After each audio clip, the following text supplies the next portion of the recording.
曾經喺一條即係外國版有個片嗰度聽過啦，就係、踩板你要學一個 tricks 咧點做咧？口訣就係、eat skateboard、sleep skateboard、shit skateboard 跟住咧你咧就會學識呢個 tricks 啦。喂，但係你唔係真係要喺塊板上邊屙屎先學到 tricks 啊嘛？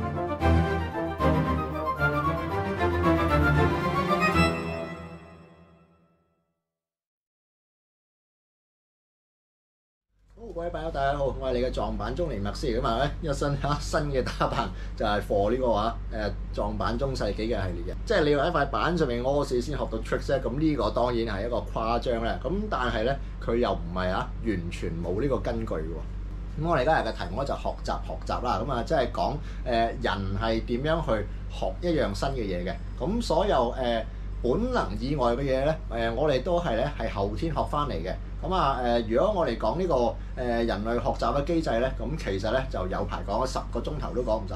咁因為大學課程啦，咁你上到去碩士咧、博士咧都仲有得繼續研究嘅。咁但係我哋既然呢度係集中踩板，咁都係當然講翻踩板啦。咁我都明大家好中意雞精班，但係咧小心啲，呢個咧唔止係雞精，呢個係超濃縮油嚟㗎。咁首先咧，我會攞翻第一張 graph 出嚟嘅。咁第一張 graph 咧就講你其實你學任何一個動作，你需要啲咩 factors 啦。咁就係咧，首先你需要投入時間啦。咁跟住咧，你會見到你需要咧 concentration， 即係話集中力嘅。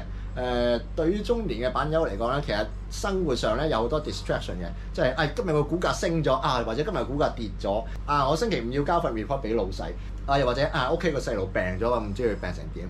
咁所以啦，當你個腦裏邊即係充滿咗各式各樣其他嘢嘅時候咧，呢個咧即係絕對唔係適合你學 tricks 嘅時候啊。作為一個中年人，當然有你生活上面當然有其他嘢係有更高 priority 啦。咁所以咧就唔該你處理咗你嗰啲令到你 distraction 嘅嘢咧，你先至好去踩板。如果唔係咧，你學嘢咧就絕對係慢嘅。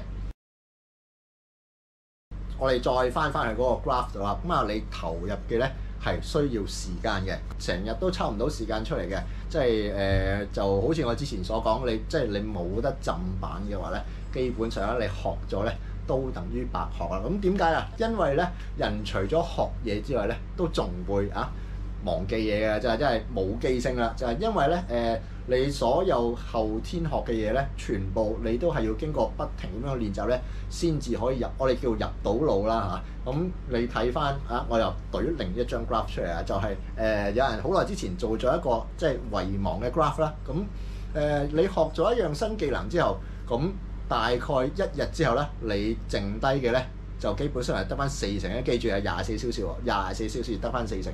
如果你攤多3-4日嘅話，你得翻2成嘅啫。所以啦，踩板學 tricks 咧，你基本上咧就要好似讀書咁日日去練習。呢個係咪好困難咧？我相信呢樣嘢咧，對於好多板友嚟講都係一樣困難嘅嘢嚟㗎。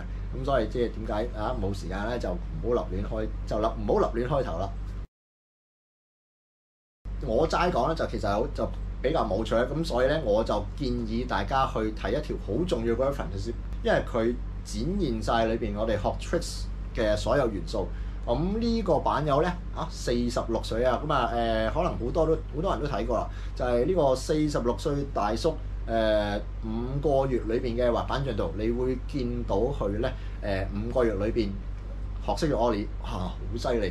咁麥斯踩板踩咗睇下嘅，我踩咗2年9個月先至學到 Ollie。片裏邊啦，你會見到佢喺唔同嘅場景嗰度試嘅。喺呢5個月裏邊咧，基本上係經常落去踩板係咪日日我就唔知，但係佢嗰個頻率咧其實幾高嘅。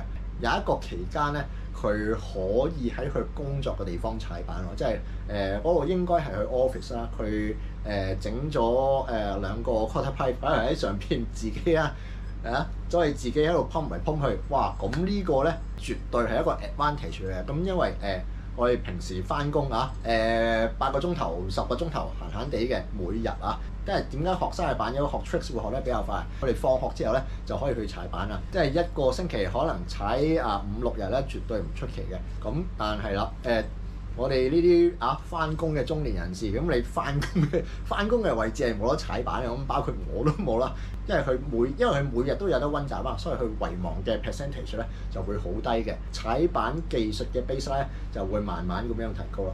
即係我以前踩咧，咁啊基本上就只係得禮拜六或者禮拜日咧就抽3-4個鐘出嚟練嘅。咁當然遺忘或者唔記得嘅部分好多，有啲 tricks 咧我上個禮拜做得到啊，咁但係我今個禮拜咧再踩咧就做唔翻啦。咁就係因為我看得太耐先至做練習啦。呢個板友做得好嘅地方咧，就係當佢遇到一個樽頸嘅時候咧，佢會尋求突破嘅，好犀利！佢係有用呢個 skate trainer。咁我哋又睇翻我哋第一張圖啦。其中一個 condition 咧就係話，你喺最簡單嘅情況之下嚟到去學習。尤其是如果你唔係由細到大踩慣板嘅，你企喺塊板上面，有啲人淨係企喺塊板上面咧，都已經係覺得好難平衡噶啦。唔好話你嗰啲 ollie 要喺板上面做4個動作嘅，個重心要發嚟發去嘅，咁呢個就梗係超級困難啦。咁即係我自己咧都有用 skate trainers 嘅，我咧就其實好推崇 skate trainers 添。咁因為佢幫你鎖咗個碌，你花少咗精神咧去顧你個平衡嗰方面，咁可以好集中精神咧做你嗰個動作。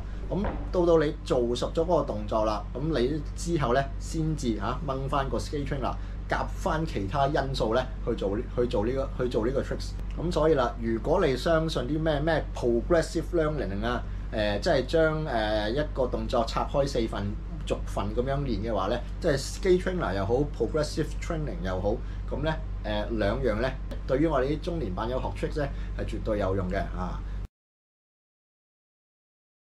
咁總結嚟講咧，學 tricks 要快咧，就係專心啦，你要專心去學嗰樣嘢啦。你要花時間落去啦，你要經常練習啦，即係最好日日練習啦，係咪都掂下塊板啦？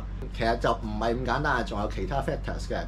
包括咗就係你要食得好同埋瞓得好，就好似即係開頭我哋嗰個外國板友所講，要 eat skateboard。你要 sleep skateboard，因為咧你學嘢咧，你個大腦咧其實咧係要用好多能量嘅。你嗰啲咩葡萄糖或者當你學緊好集中嘅時候咧，佢就不停咁樣消耗呢個能量即係如果你食得唔夠或者食得唔好你嗰個能量唔夠嘅話咧，你個大腦咧係學得慢嘅。另外一樣嘢 sleep skateboard 你瞓。就係你要有足夠嘅睡眠，因為咧人嘅睡眠真係分4個階段啦。當你去到咩 REM sleep 嗰陣時咧，你個大腦咧其實係會重組嘅，會幫助你加強你腦裏邊嗰啲mini circuit 嘅looping 嘅。咁如果你瞓唔夠，即係你連 stage 3都去唔到 deep sleep 都去唔到嘅話咧，你個人咧根本攰到死嘅，集中唔到嘅。如果你瞓得唔好或者唔夠瞓嘅話咧，你學 tricks 一定會慢。咁所以嗰個外國板友係講得啱嘅。